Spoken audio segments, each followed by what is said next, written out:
Bonjour, bienvenue dans Le Monde selon Christian Malher. Aujourd'hui, nous allons parler du terrorisme et mon cher ami Christian, je pense qu'aujourd'hui vous avez un invité. Oui, alors avec nous, nous avons Jean-Charles Brizard, aujourd'hui qui est un des grands spécialistes français du terrorisme. Merci d'être avec nous. Jean-Charles est le président du CAT, du Centre d'analyse du terrorisme.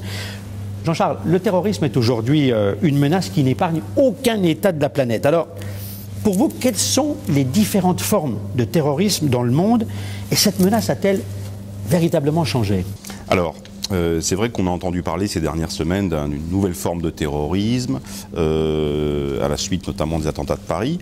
Ce qui se passe en réalité, c'est que le terrorisme n'a pas fondamentalement évolué. Et ce qui a évolué, c'est l'ampleur du phénomène. Et on le voit aujourd'hui avec le phénomène en particulier djihadiste dans la zone syro-irakienne, avec le départ massif, en particulier d'occidentaux, mais pas seulement, vers ce théâtre d'opération. Et c'est cette ampleur de ce phénomène qui induit à terme des menaces chez nous, d'une nature, c'est vrai, qui n'est pas nécessairement nouvelle.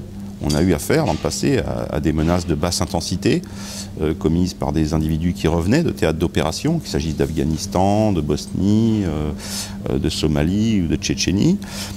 Et puis, parallèlement à cela, à cette menace donc nouvelle par son ampleur, on a la survivance d'une menace ancienne, celle de groupes terroristes organisés, structurés, hiérarchisés. Mais est-ce qu'on n'est pas passé finalement quand même, sans transition, d'un terrorisme d'État à un moment donné, à un terrorisme très individuel aujourd'hui? Ah si, bien sûr. Ça, cette évolution, elle a eu lieu dans les années 80. On a vu disparaître progressivement, dans son intensité en tout cas, le terrorisme d'État, comme on l'appelait, au profit d'un terrorisme d'abord de groupe, centralisé avec Al-Qaïda, puis ensuite disséminé à travers des organisations affiliées pour devenir aujourd'hui effectivement un terrorisme de plus en plus individuel, donc de beaucoup plus en réalité difficile à saisir pour les autorités étatiques. Alors vous qui êtes spécialiste de ce terrorisme, comment vous expliquez, j'ai envie de dire, cette nouvelle forme de terrorisme? Ben, cette nouvelle forme, si vous voulez, de terrorisme, on croit trop souvent, à tort d'ailleurs, qu'elle résulte de la volonté d'individus dans nos sociétés. En réalité, cette évolution, elle est due en premier lieu aux groupes terroristes eux-mêmes. Al-Qaïda, par exemple, qui, à la faveur, je dirais, en raison de la pression sécuritaire internationale, occidentale en particulier, en raison également de l'ampleur de la guerre contre le terrorisme qui a été menée sur son théâtre en Afghanistan.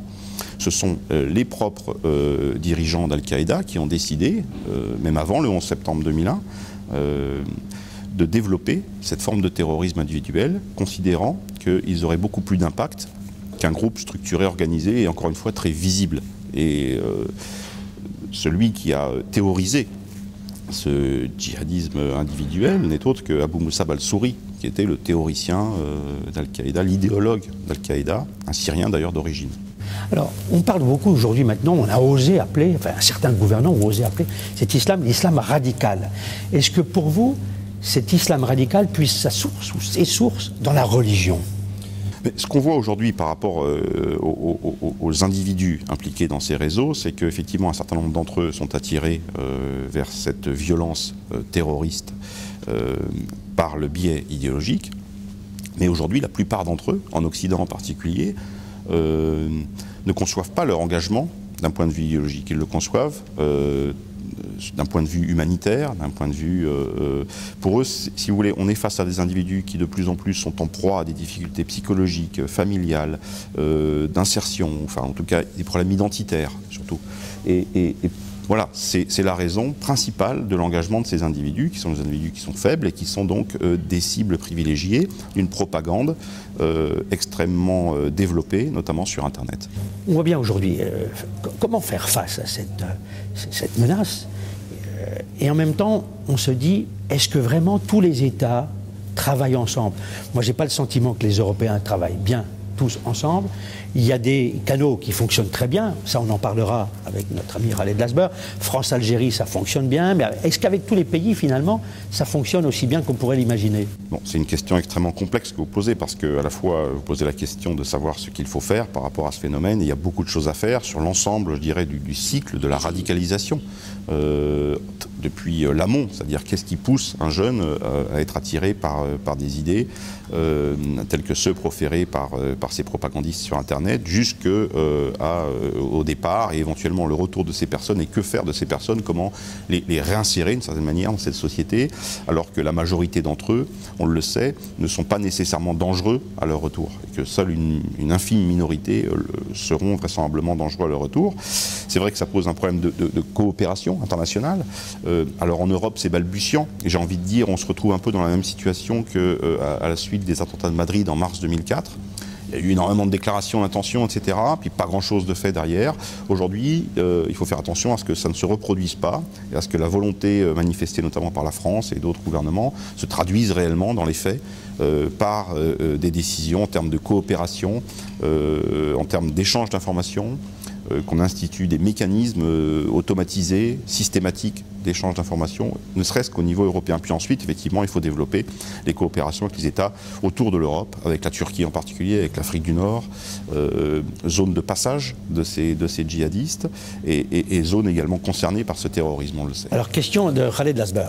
Alors, à cette époque, c'était dans les années 90, l'Algérie était l'un des premiers pays à être victime de ce fléau, du terrorisme.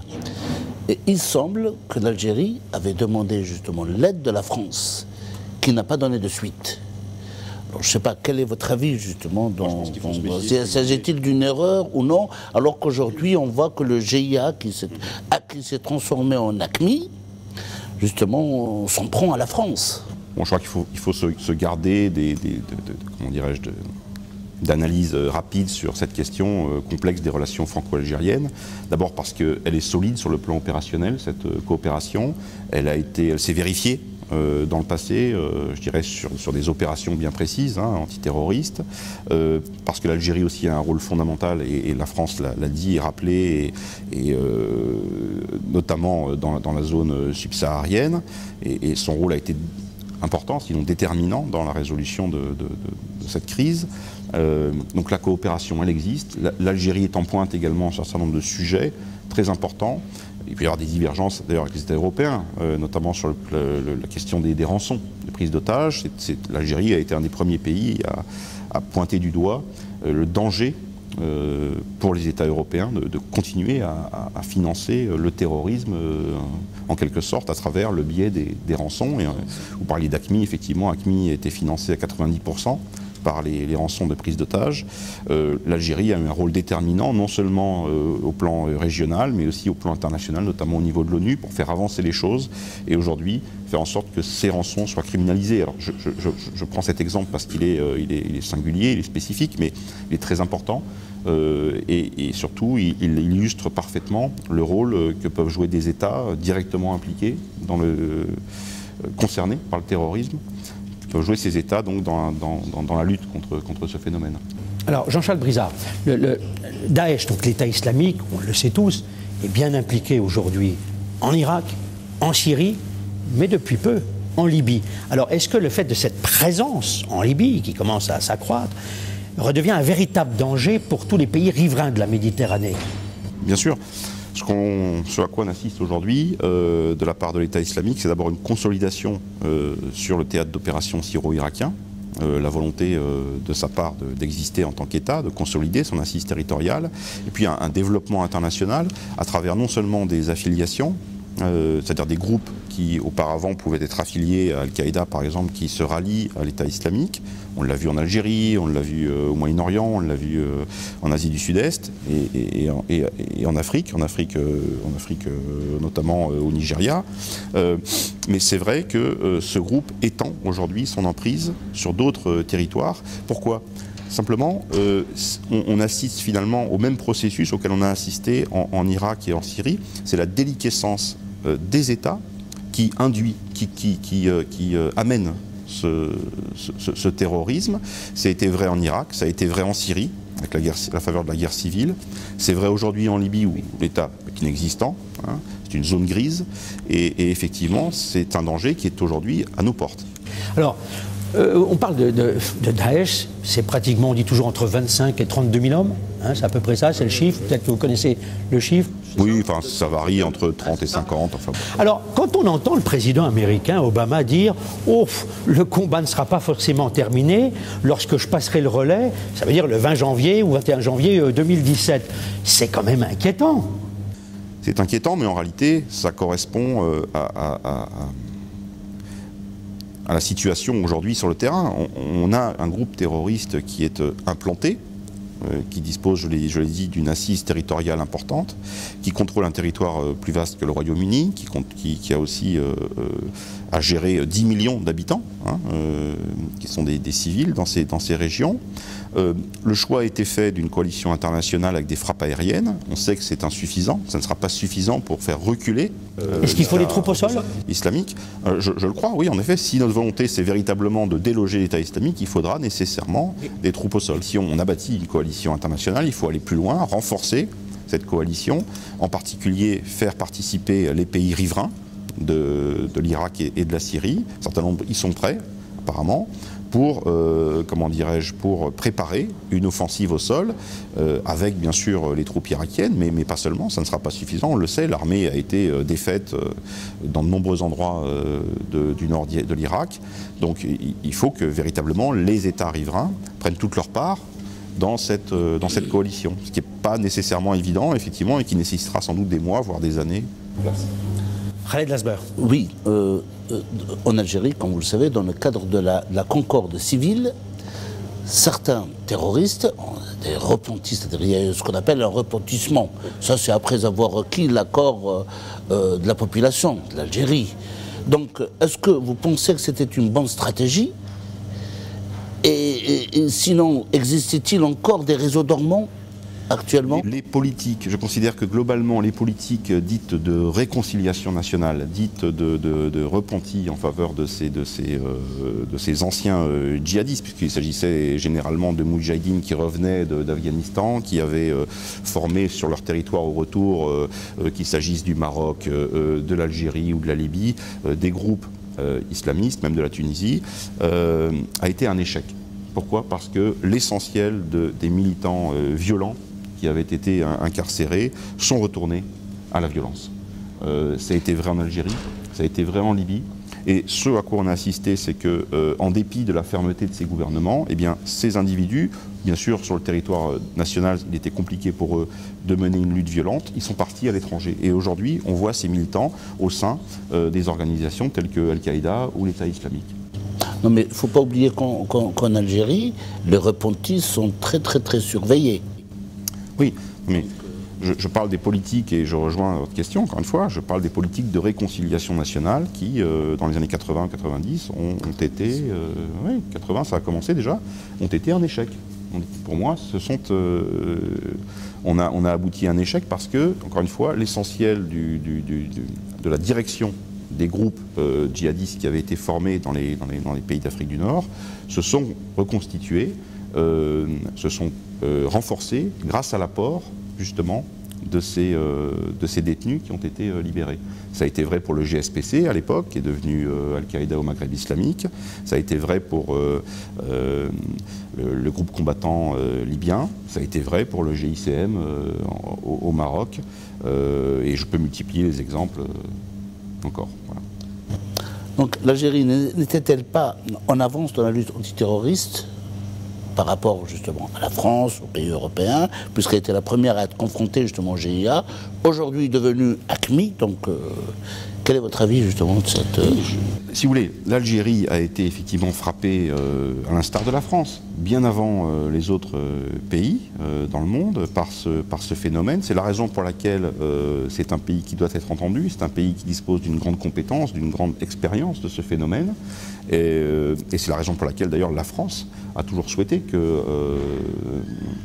les liens qui existent, notamment sur le plan de la coopération antiterroriste avec l'Algérie, soient maintenus. Parce que ce qu'elle a à dire, l'Algérie, est important. en termes d'antiterrorisme. Encore une fois, ça a été un des premiers pays, en effet, confrontés à ce phénomène, auquel d'ailleurs nous allons peu ou prou être confrontés, c'est-à-dire le retour dans nos pays respectifs de combattants, de djihadistes qui reviendront du front, à l'instar de ce qui s'est passé dans les années 90 avec le retour des moudjahidines afghans, des moudjahidines qui ont combattu en Tchétchénie ou en Bosnie. Est-ce que finalement, quand on regarde l'évolution de cette menace à travers le temps, on n'est pas amené à se dire que le monde finalement a fermé les yeux trop longtemps sur ce qui allait se passer, a été trop laxiste? C'est pas un peu votre avis, ça? Je pense qu'on a mis... d'abord, il y a une, si vous voulez, il y a un décalage entre la menace réelle et l'action des gouvernements, qui est voilà, inhérente au fait que les gouvernements, pour évaluer la menace, sont nécessairement en décalage par rapport à ces réalités. Mais ce qui est vrai, c'est qu'en effet, on a eu tendance à penser qu'on pouvait traiter ce phénomène. Regardez par exemple Al-Qaïda, on a pensé très longtemps qu'on pouvait traiter ce phénomène en discutant avec des pays du Golfe en particulier, pour tenter de limiter, à tout le moins, l'importance de cette menace. Ça s'est révélé inexact. Les pays du Golfe ont été débordés, si je puis dire, par parfois leur propre création d'ailleurs. Hein. Et donc, on a longtemps, effectivement, on a perdu beaucoup de temps. On a perdu beaucoup de temps, ça c'est une certitude, et ce n'était pas nécessairement volontaire de notre part. On était induit en erreur par de nombreux interlocuteurs dans les pays du Golfe, mais on a perdu énormément de temps, oui. Jean-Charles Brizard, en tout cas, mille merci d'avoir répondu à nos questions et merci pour votre expertise. Merci à vous. Merci. Merci de nous avoir suivis et je vous dis à bientôt. Au revoir et bienvenue encore une fois à Numidia News. Au revoir.